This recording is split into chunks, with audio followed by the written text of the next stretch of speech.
The charge. On March 14, 2024, Duran Evans was charged in the 187th District Court of Behar County, Texas with assault of a family member by impeding breath.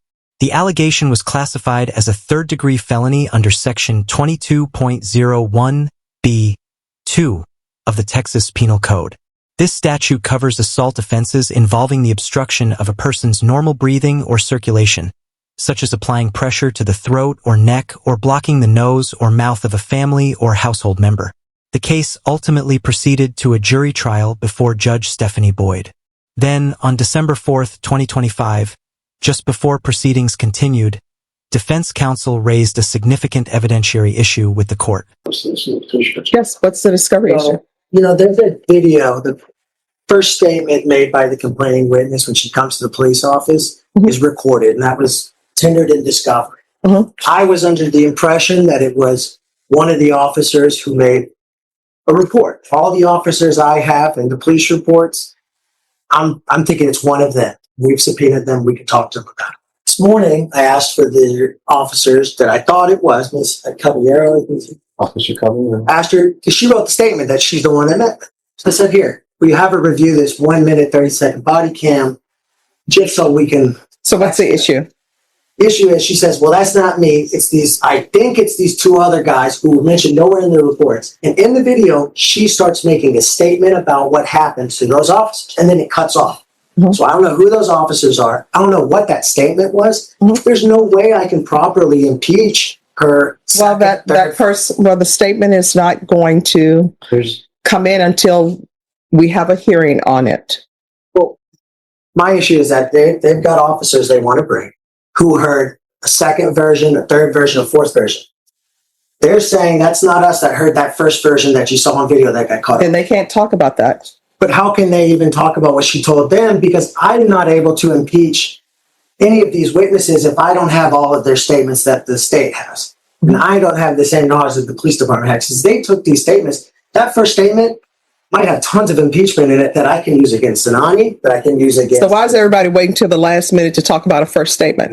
To the state's knowledge, there are no statements that have not been disclosed to defense. Everything has been documented in the report and been provided to defense. So here's my question. Has the first statement been provided? Yes. So is the only issue that there needs to be an officer? Hold on. What it is, Your Honor, is that the statement was stopped in the middle of the body cam video, the statement's done. So we were thinking, because the impression that we got, it was from this one officer who was going to be testifying. So when we go to question her and we were asking her questions, it's basically saying, oh, that's not my body camera. That wasn't me. I don't know what happened at that point. She didn't know what that statement. So she doesn't know anything about that statement. So, and the statements have been changing throughout. So we want to see how far the statements have changed from statement number 1 to statement number 2 to statement number 3. If we're just finding out today that statement number 1 wasn't even taken by the officers who we believed it to be, we can't properly impeach. If they can identify who that officer is, then we can bring them up and testify, well, what is it that she told you in statement number 1? But we can't even do that because they've not been identified to us. There's no supplemental reports by this person. And as you well know in investigative processes, any officer that has any contact with a complaining witness and that complaining witness is making statements should, under proper investigatory standards, make a supplemental report so that we can know what's going on. We can't even say that today. So as far as the court's question as to why are we just finding this out right now, we just found out right now. This is not any bad conduct, and I'm not trying to impute any bad conduct on the DA at this point, but my point being is that this is something that should have been brought to our knowledge, and just hiding the ball and saying, well, we didn't think about it, we didn't know about it, that's insufficient. That's denying the client due process. Here's my question. 1, how many statements were made? At least 3. One statement that they made initially to the officer. What they're referring to, this body cam that they have, there is no audio on this body cam itself. It cuts off. It's like a minute and something long. It's very short. If Your Honor would like to watch it, see there is no audio on it. Additionally, if the statements were, as I was saying, to Officer Caballero, who is here present to testify.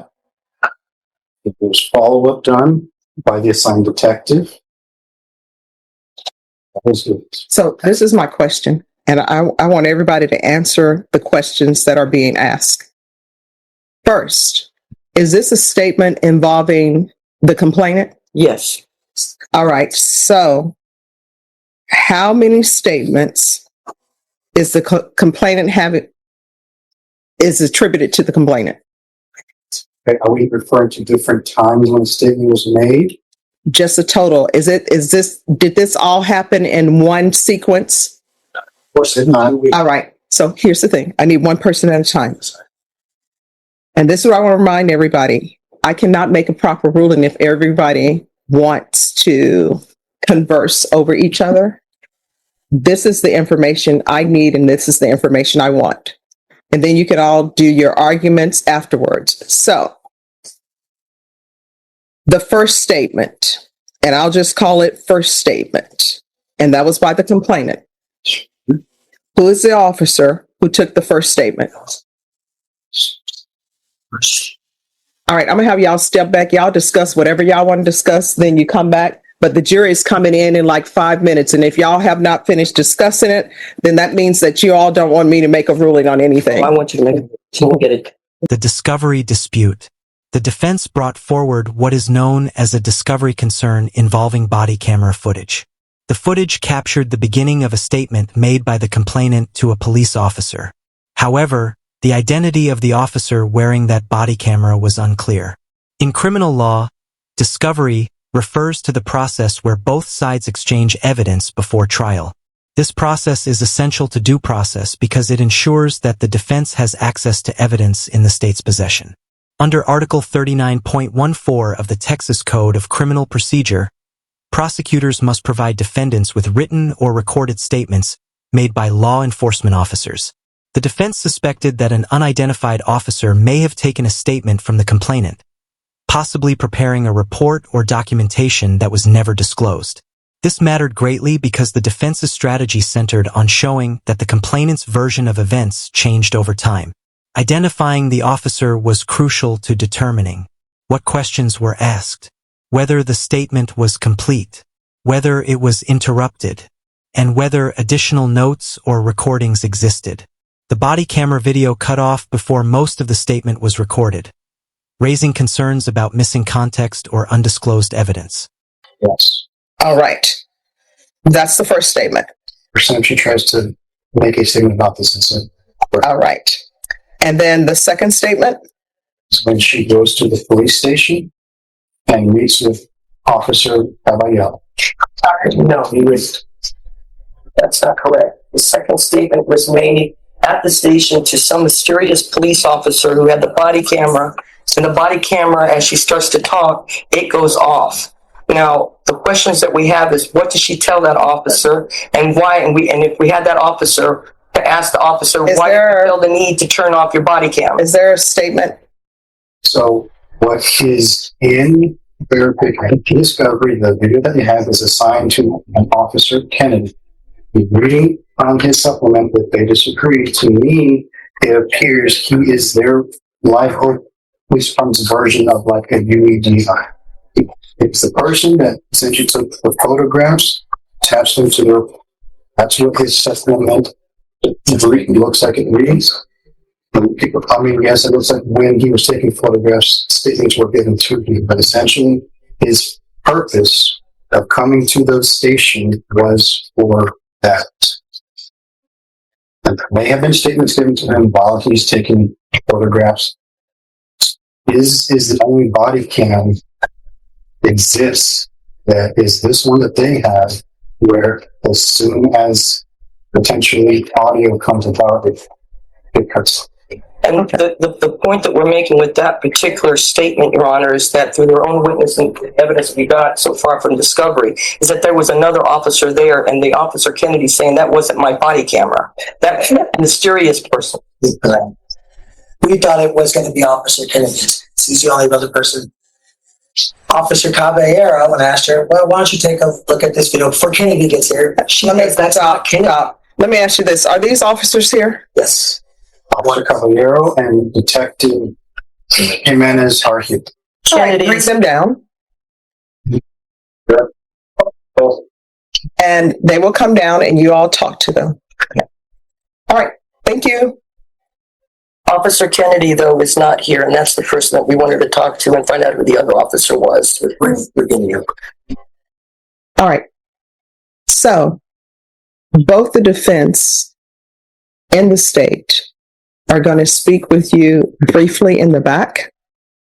There is an issue concerning a body cam video and audio. And so there's been some discrepancy over who that might have been. So maybe you all will be able to clear that up for the defense and the state if there's any type of discrepancy. So that's the only thing they're going to ask you about, because now is not the time for people to do direct examination and cross-examination. It's just for them to discover an issue with a body cam. So supposedly, from what they're telling me, there was a body cam with the complainant in this case. Yes. The audio was cut off, and there's some confusion about whose body cam that belonged to. So you all may be able to clear that up for us. So if you all will talk to them in the, we have a waiting room there. If you'll talk to them and maybe we can discover who that is, and then we'll proceed with trial. All right. Thank you guys so much. You're welcome. State versus Duran Evans. Could I have parties announced for the record? Daniel Diego Sanchez for the state. Sid Greehey for Mr. Evans. Yes. So where are we? So we discussed this with the two witnesses, the two officers in the back. The female officer gave two names. She thought that it might be a Corporal Reese or an Officer Brian Smith. The gentleman officer said that he thinks it sounds like Officer Kennedy. We just found out right now that Officer Kennedy was charged with aggravated assault by a public servant in this courthouse, being prosecuted by this district attorney's office, which we were not made aware of until just right now. He apparently pled out of the 226 on the 1st, which was Monday. He's sentenced for a PSI on the 28th of January. We're just finding this out. The Brady issue. A second issue involved Officer Kyle Kennedy, who may have recorded the body cam footage. What made this significant was that Officer Kennedy had later been charged with aggravated assault by a public servant, information the prosecution had not disclosed to the defense. This brings us to the landmark case of Brady versus Maryland, 1963. The U.S. Supreme Court ruled that prosecutors must disclose material evidence favorable to the accused, including evidence that could undermine a witness's credibility. However, under Brady, the evidence must be considered material, meaning there must be a reasonable probability that it would affect the outcome of the trial. Texas law goes even further. Article 39.14 imposes a broader, ongoing duty to disclose any exculpatory, impeachment, or mitigating evidence in the possession, custody, or control of the state, even if it provides only a modest benefit to the defense. Viewed under that standard, there was a legitimate argument that the prosecution against Officer Kennedy should have been disclosed as impeachment evidence. As far as our ethical obligation, when it comes to this, there's no obligation until the conviction of the officer has been determined, and his conviction will come, it looks like, in January, and at which point that would have been state's responsibility to this ethical disclosure. But shouldn't they have been made aware in the spirit of the law and what they should be told? That your witness? Yes, and as soon as we became aware of it, it was disclosed. I find it hard to believe that this district attorney's office is not aware of a person that they're prosecuting in the courtroom directly underneath this one. It wasn't disclosed to 30 seconds. All right, so here's the thing. Number one. We still don't know who the officer was on the body cam. Just 1 second. So number one, I do not find it hard to believe that these specific attorneys didn't know someone else was being prosecuted. Now, are they supposed to have constructive knowledge? That's completely different. But as far as them having actual knowledge that he was charged with an offense and that it is in this courthouse, necessarily they wouldn't have an actual knowledge of that. And how many prosecutors, when you're running criminal history, you actually run the criminal history of officers. That's usually never done. So I understand that constructively they should have known, or constructively they do know, but they didn't have actual knowledge. Did you have actual knowledge? Did not. All right. So he doesn't have actual knowledge, but he has constructive knowledge. Sure. Actual versus constructive knowledge. Judge Boyd addressed an important distinction. Actual knowledge versus constructive knowledge. Actual knowledge means the prosecutor personally knew about the evidence. Constructive knowledge means the information is legally attributed to the prosecution because it was known by another arm of the state, such as law enforcement or another prosecutor's office. Under Article 39.14, the disclosure obligation applies to evidence in the possession of the state as a whole, not just what an individual prosecutor personally knows. Since the same district attorney's office was prosecuting Officer Kennedy, the state arguably had constructive knowledge of the case against him. However, under Texas ethical rules, specifically Rule 3.09, the duty to disclose applies only to evidence actually known to the prosecutor. Because the attorneys handling Mr. Evans's case did not personally know about the prosecution of Officer Kennedy, Judge Boyd determined that no ethical violation occurred, even though constructive knowledge may have existed. All right. We still don't know who the actual officers are. So do y'all have any information for me? Yes. Yes. We, as of right now, have no reason to believe that that body cam belongs to any other officer other than Officer Kennedy. Still trying to confirm it through his superiors over at the Live Oak Police Department. But no information has been provided to us that would lead us to believe that it is anyone else but Officer Kennedy. All right. So here's my other thing. So is Officer Kennedy subpoenaed to testify in this case? He was not subpoenaed by the state. He was not, but the state was planning on calling. I'd say issue a subpoena if needed for him. All right. So the state is going to want him to be here. So y'all will need to contact Mr. Kennedy's attorney. So I'm going to excuse the jury. They're going to be back here tomorrow, and y'all need to be here by 10, and you need to have all the information, be ready to proceed. Sure. Thank you. All right. Thank you. The state is imputed to know this information, whether it's actual knowledge or constructive knowledge. Court made the station yesterday that the state was well aware that Mr. Kennedy on this been profiled, notified by the state that he's not been subpoenaed and he was sent subpoena. The answer in my question as to why he's not subpoenaed, but that it couldn't get a hold of him. All right. So with regards to the statement that was made to Mr. Kennedy, whether or not that will be excluded, we'll take that up if it is offered. With regards to any other statements that the complainant has made to anyone, that's going to be subject to the rules of evidence and whatever objections people may have. I'm sure both parties are aware that some statements are out-of-court statements that are not sworn to. So the court will take that up as it is presented. We certainly have saying that the officers Do you want Mr. Kennedy here? want him here, but they stated that they can't get a hold of him. Your Honor, he was in the sport, the state knows how to get a hold of him, ask the Bureau of Pretrial Services to do this. Okay, I'm asking the state and asking the court to notify the state. All right. So here's my question with Mr. Kennedy. Do you all want him to be excluded from testifying or not? So that's what. I want him here to testify on why he's subpoenaed. What I asked the state to do is that they have pretrial services call them and say, hey, show up today and you can get served right then and there. All right. So And I don't know where he lives. I mean, So my question is that I want everyone to consider, and I'm going to bring the jury in. My question is, everyone needs to make a determination. Do they want him excluded from testifying? Do they want any video where the complainant was speaking to him excluded? You all need to let the court know that, and the court will take that up. But for now, just seek to have him subpoenaed. The verdict and the bigger lesson. The case proceeded to trial. The defense ultimately called Officer Kennedy as a witness. On December 8, 2025, after deliberation, the jury returned a verdict of not guilty, acquitting Mr. Evans of the assault charge. This case highlights the fundamental importance of discovery in criminal proceedings.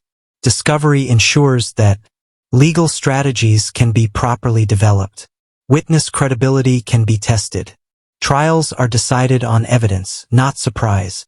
Even when there is no intentional misconduct, incomplete or unclear disclosure can significantly impact a defendant's ability to present a full defense. Texas law recognizes that prosecutors and law enforcement collectively control information critical to the truth-seeking function of the courts. Meaningful compliance with discovery obligations is not a technicality. It is a safeguard of due process and essential to maintaining public confidence in the justice system.